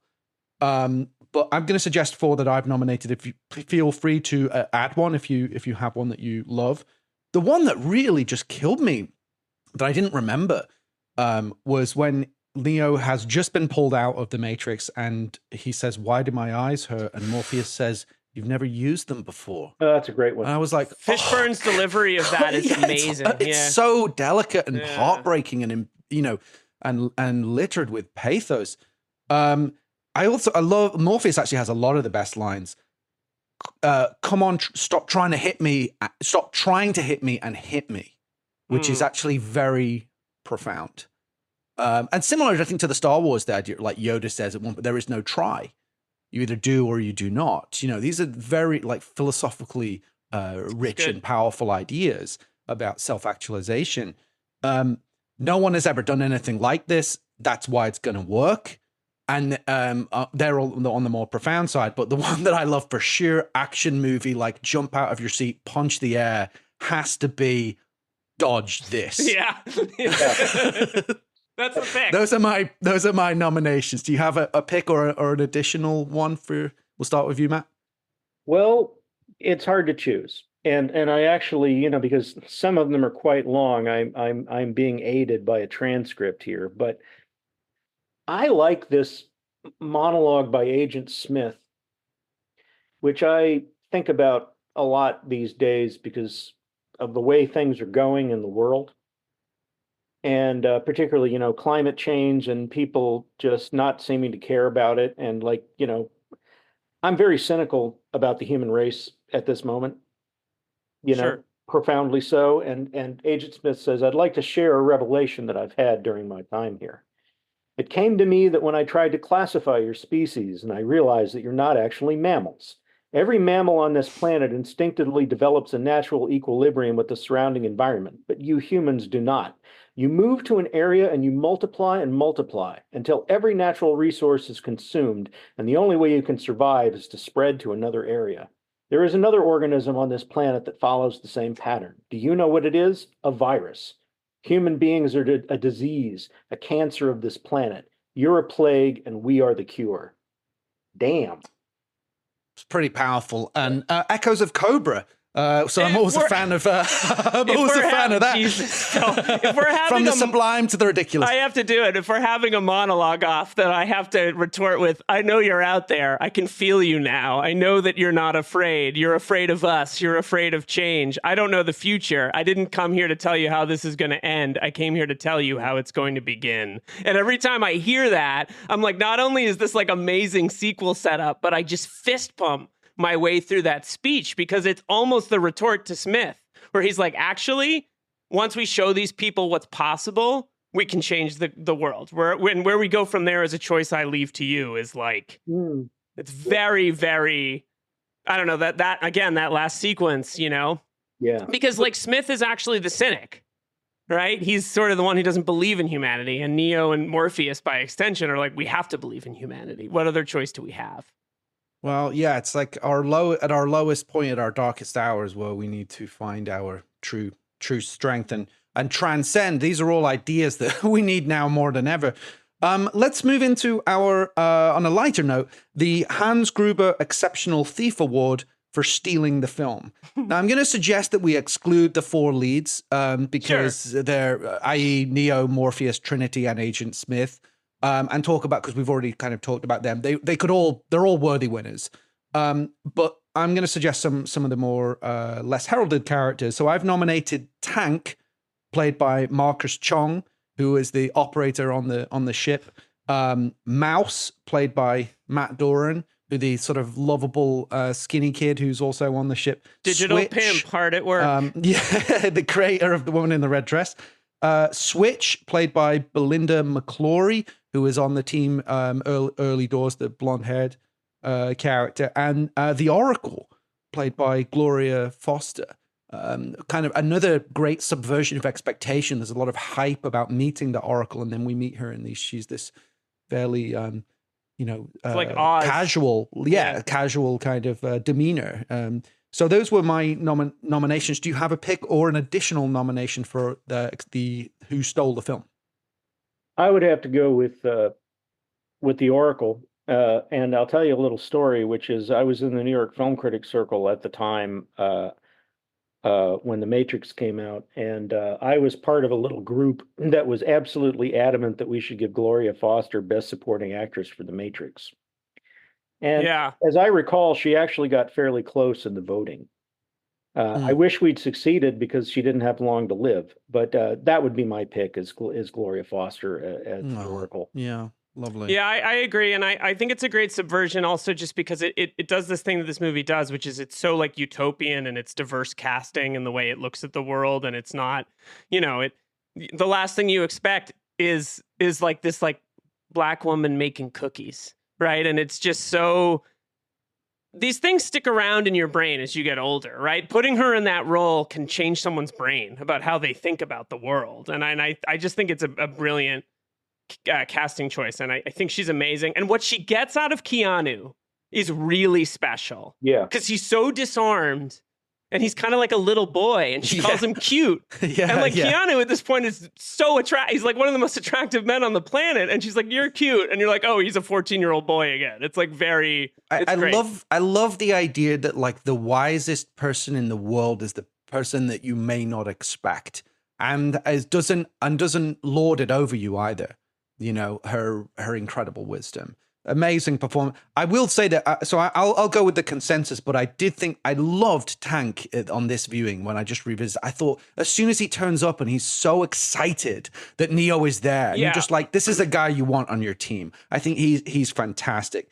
There's two more, but there's only one nomination for the next award that I could think of. This is the Dick Thornburg Award for Dick of the Movie. Yeah. There's only one candidate. Which is Cypher, played by Joe Pantoliano. We touched on him a moment ago, but what can we say about Joey Pants in this part? Well, I can say that as it building on some things that have already been said. Another thing that I like about this character is he's what you would call a good German. He's the kind of person who enables evil to flourish in any environment, which is he's somebody who's mainly about his own comfort. And as long as his basic needs are taken care of, he doesn't really care who's running things. Right. That speaks to an eternal truth that is rather chilling and quite, I guess, instructive. He doesn't care that the steak is fake. He doesn't care that the machines want to wipe out the humans. As long as you keep those yummy virtual meals coming, he's good. Yeah. And I think also to that point, one of my great pleasures in life is when you're watching a movie and you're like, I want to be doing what that person is doing. And I think he does an amazing job of making you want to eat steak. And, it's like watching Ryan Gosling smoke and drink scotch in The Nice Guys. It's something that it enables you it makes you want to do it, right? And that's the seductive power of what he does in this movie. Also interesting, did you guys catch his real name? No. Mr. Reagan.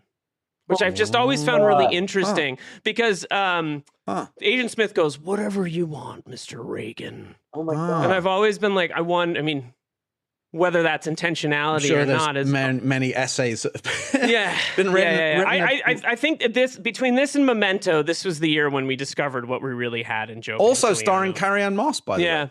Oh yeah, of course. How could I forget? Funnily enough. No, he's brilliant in it, and it is such a clever, dimensional, interesting character because it is kind of understandable that he'd be like, "Look, you brought me into this world, and it sucks, and I want out." But of course, we hate him for being the, as you say, a good German and the Judas of the group. But he's also not completely. I always love it when a villain has somewhat understandable motivations. Brilliant performance. Yeah, he's great, and of course he was in Bound as well, and excellent in that. The best death is our final category. I don't know if Marco's in the house or not, given we have a serious film critic.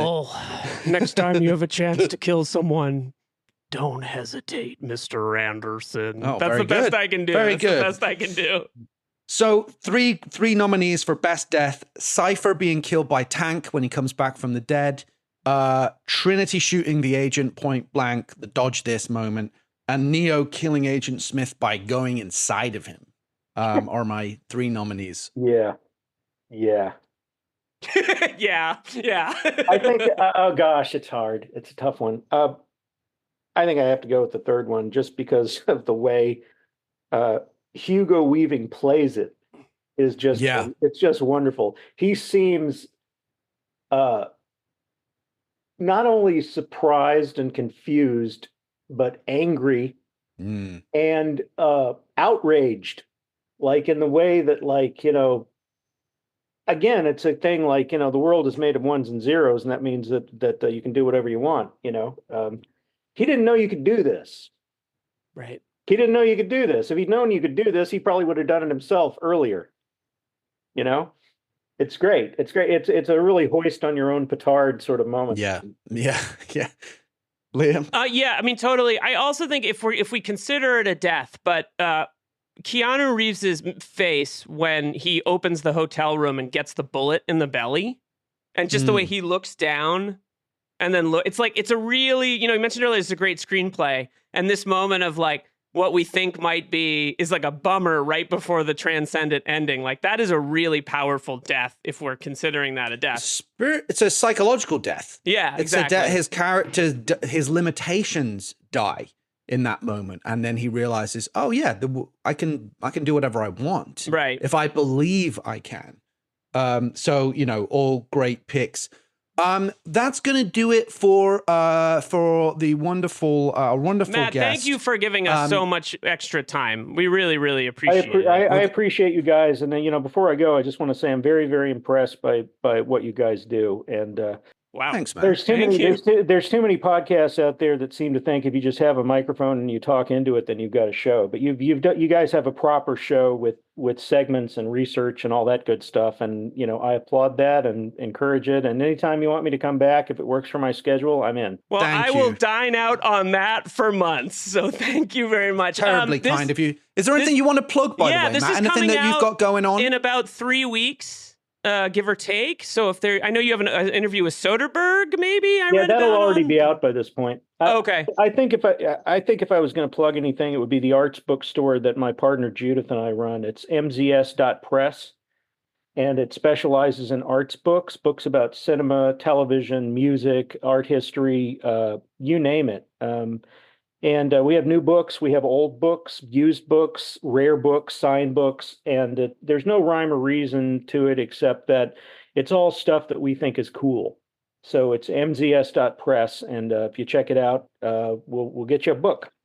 And I will give a quick plug that I ordered my copy of Guest just before Matt, Jason Bailey's book about James Gandolfini this week. Which I wholeheartedly endorse. It's really... I can't wait. Excellent book. Really gives a great portrait of the guy, of the Gandolfini that I personally knew as a journalist. You really come away feeling like you understand him, and it's just terrific. Well, again, thank you so much for doing this, and we'd love to have you back. And this is a big movie for us, and this was a great discussion. So thank you again. Thank you, sir. Alrighty. Thank you. Take care. Matt Zoller, Seitz, everybody. That was wonderful guest, wonderful conversation. Unfortunately, he was a little bit pressed for time, so we let him know he wouldn't be able to join us for the trivia trivia quiz. But he extended his time than to participate in the awards. We have incredible guests who are not only experts in their areas, but like really nice people. I'm a little emotional right now. It's lovely. Well, it's lovely to build a sense of community of like-minded folks. Let's wrap things up with our final section of the show, the Double Jeopardy trivia quiz, after this quick break. Brace the rudders! Raise the sails! Raise the sails! Captain, an unidentified ship is approaching. Over. Roger. Wait, is that an enterprise sales solution? Reach sales professionals, not professional sailors. With LinkedIn ads, you can target the right people by industry, job title, and more. We'll even give you a $100 credit on your next campaign. Get started today at linkedin.com/results. Terms and conditions apply. And we're back with our last section of the show, the Double Jeopardy trivia quiz, where the scores can really change. So unfortunately, Liam, you're now bereft. You don't have your I don't have my Matt Zoller or your Morpheus yeah, exactly. to help you guide you. Trivia. So, and I will say some of these are a little bit tough. Okay. Yeah, I will say I know a lot about this movie. We'll see how you won't know a lot about one of the movies. God damn it, Phil! God damn it! But okay, here we go. All right, question number 1. It's just a bit of fun. Okay. Very structured fun. It's all right. It's all right. According to director David Leitch, which iconic movie star almost played the role of John Wick instead of Keanu Reeves? Is it someone who appears in this film? It is not. Okay, I guess I'll phone a friend. I'll phone Al Powell. The clue is... I'll phone Morpheus on my Nokia phone. Operator. Yeah, exactly. The actor in question is older and balder than Reeves. Older and balder. I don't know. What kind of show are we doing, Liam? An action movie? What's the title of the show? Oh, shit! Just trying to goose you along a little bit. Okay, it's Bruce Willis, but I actually don't think of Bruce Willis as bald. I think of Bruce Willis as Bruce Willis in like Die Hard, right? So I'm always picturing him with that, or like the moonlighting era. Wow. So check this out. So according to an interview with David Leitch, who is of course he's the uncredited co-director of John Wick, and has since gone on to and was a second unit director with Chad Stahelski, the credited director of John Wick. They were both credited as producers on it, and then David Leitch has gone on to a massive career in his own right, while Chad has been the stakeholder of the John Wick franchise, and also doing many other things. But in an interview with The Hollywood Reporter, David Leitch said that Bruce Willis was briefly attached to the project before they came on board. So could have had, in an alternate universe, you can kind of see it, right? Like it would be a different version of the character that's more the Unforgiven version of it, right? Like a little bit of that kind of vibe. Can I say something? Fascinating to consider. A little sad. I actually rewatched Unforgiven earlier the past few weeks when Gene Hackman passed away. And it's a little, I wish Bruce would be able to get his kind of Unforgiven role. I think that would have been, something that he does that's kind of like a reflection on it. Could have been. Yeah. Cool. Yeah. I know what you mean. We love you, Bruce. We love you, Bruce. Always will. Question number 2. And this is a humdinger. I'll preface this by saying I was really struggling to find trivia questions this week. Okay. Okay. Question number 2. As always, you've made them hard, so congratulations. Yes, sorry. Well, that was the easier one. Wait till you hear this. Alan Rickman and Carrie-Anne Moss appeared together in which sensitive 2006 drama about the friendship between a high-functioning autistic woman and a man who was traumatized after a fatal car accident. Oh my God. I remember this movie. Really? Because I'd never heard of it. Yeah, no, I remember there was that weird period where Alan Rickman was like in a lot of movies. And is it a British film? There is a clue. There's a clue available. Okay, yeah, I'll take the clue. The film also starred Sigourney Weaver in the lead role. I don't remember the name of this movie. I'm glad that you even knew sort of I the remember ballpark of this, its existence. The movie is called Snowcake. Maybe I don't remember this movie. Yeah, I was kind of surprised that you did. But Maybe I think I'm it's thinking British-Canadian. But like some big actors in it. It wasn't a film I was familiar with, but I was desperately trying to find links between the Matrix movies and the Die Hard movies. And to my surprise, there was almost none. So I was besides Joel Silver, but yeah, for sure. Besides Joel Silver. Okay, here we go. It is time. We haven't done this that much lately, but it's back. It's Convoluted Corner. If you thought that was convoluted, wait for this. Yourself. You're gonna love it. The You're gonna love third it. AC on the Matrix, starred in a Czechoslovak film. Okay, It's good. You'd have more chance of getting that. Yeah, I would. You're like an I know that expert. one. Yeah, if it was like Czech New Wave, you'd be all over that shit. Why aren't there more Czech New Wave questions on this Die Hard podcast? All right, here we go. One of the Wachowskis' earliest scripts was also an action thriller that was also produced by Joel Silver and also made by Warner Brothers. However, they didn't direct the final film and were so unhappy with how it turned out that they tried to remove their names from the credits, albeit unsuccessfully. Can you identify this 1995 action movie? Did we cover it on the show? We didn't. It failed the Die Hard DNA. The interns came back with the bad news and they were like, look, guys, we're sorry, we ran the test. It didn't pass. This is one of those things that I read on IMDb 14 times in 2001, and now I can't remember because my brain is filled with other useless trivia. That's okay. That's why Al's here if you need it. Yeah, let's phone Morpheus. Okay. Operator. It was directed by Richard Donner, and it starred Sylvester Stallone. Assassins.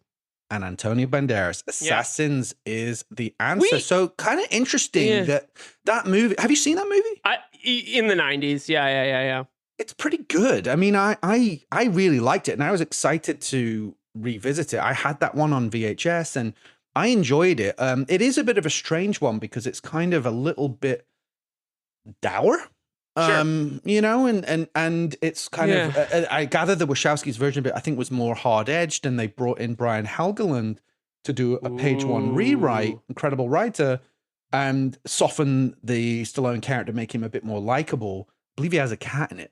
No, Julianne Moore has the cat. That's Cobra.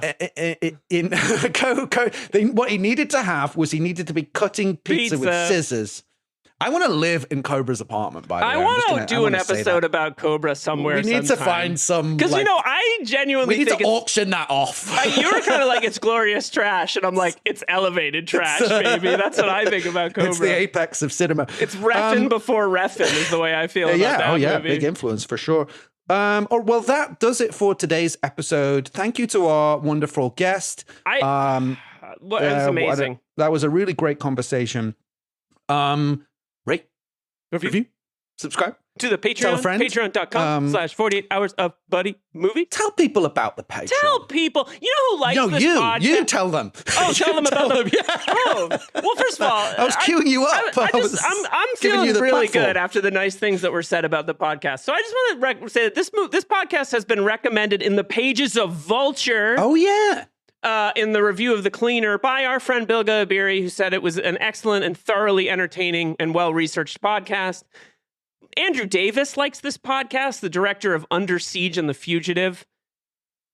We're a good podcast. I don't know what I'm doing here. But if you like us so much you want to support us and get another show at the same time, you can go to patreon.com/48 hours of buddy movies, where we have just covered the likes of RoboCop and Stakeout. Our RoboCop episode is a doozy. It's one of the biggest episodes we've ever done. One of the best I think we've ever done, genuinely. Yeah, because it's a movie we both are obsessed with and crazy in love with. Yeah, and so you can subscribe there, and that's again patreon.com/48 hours of buddy movies. Other movies that we've done, funnily enough, Matt mentioned 48 Hours, which is the conceit of the show.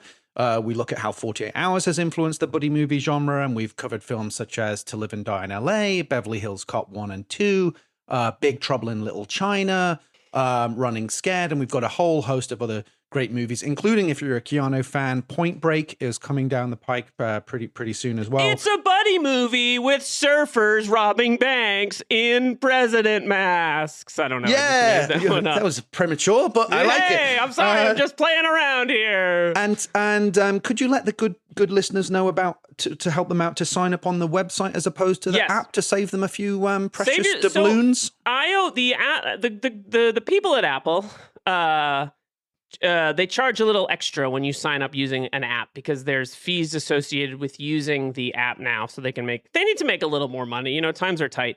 So if you want to subscribe to the podcast, my advice is to use a web browser and go to www.patreon.com/48 hours of buddy movies. If you do it on your phone, it might ask you to download the app. So just ignore all that hoi polloi and use your phone app, whatever you use to browse the internet.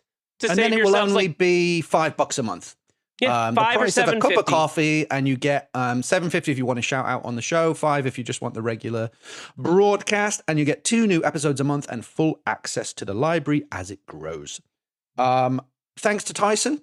We need to thank our good friend for doing his amazing artwork. We love that guy. Unsung do you have hero. anything else to plug, or should we let these good people get out of here? Let's let them get out of here. Get out of here. I don't think I have anything else. Well, I'm just looking down at my notes here, and I've realized I've made a mistake because it says next time on this show, The Matrix. Oh no! So we're going back in time. Well, I can tell you, Phil, Matrix would you like to know style what is meta next? Sequel. Would you like to know what's next on the show? I can tell you. Yes, please. All right, do. let me just. Can you just do a little bit of vamping? I will say that I believe you against just marginally premature because the next movie on 48 Hours of Buddy Movies will be Stakeout, if my calculations are correct. Or that could also be wrong now. That is wrong. I don't know what I'm doing. So let's do it like this. Oh yeah, I'm all over the show.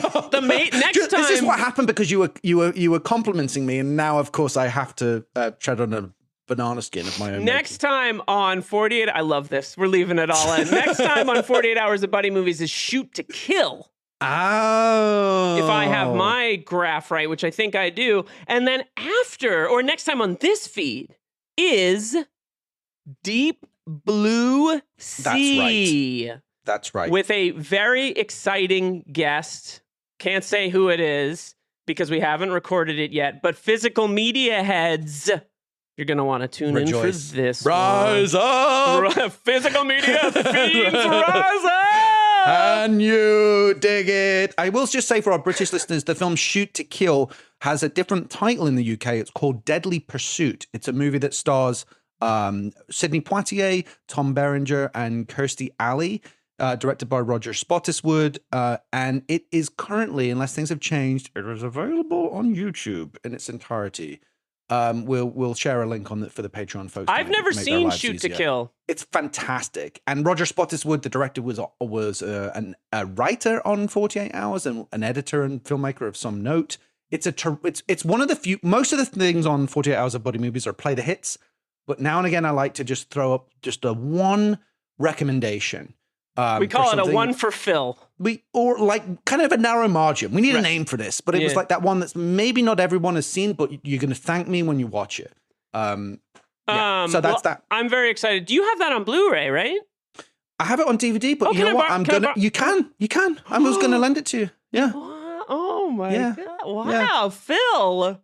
In the spirit of Neo, I'm trying to evolve. It hasn't happened yet, though. So let's just be clear. It's only a DVD, so I don't mind. It's all right. It only costs. All right, well, it's fine. All right. You've got to start somewhere. Right, let's let these people get out of here. We've taken up enough of your precious time. Thank you so much for joining us and supporting us. And we'll be back next time with sharks. We'll be back next time with sharks. See you then. Next time with sharks. All right. Bye, guys. Die Hard on a Blank is a podcast from Philip Gothorn and Liam Billingham. Tyson Hubley makes our art. You can hear exclusive episodes of our Patreon show at patreon.com/48 hours of buddy movies. Rate, review, subscribe, and tell your action movie loving friends about the show. See you next time on Die Hard on a Blank.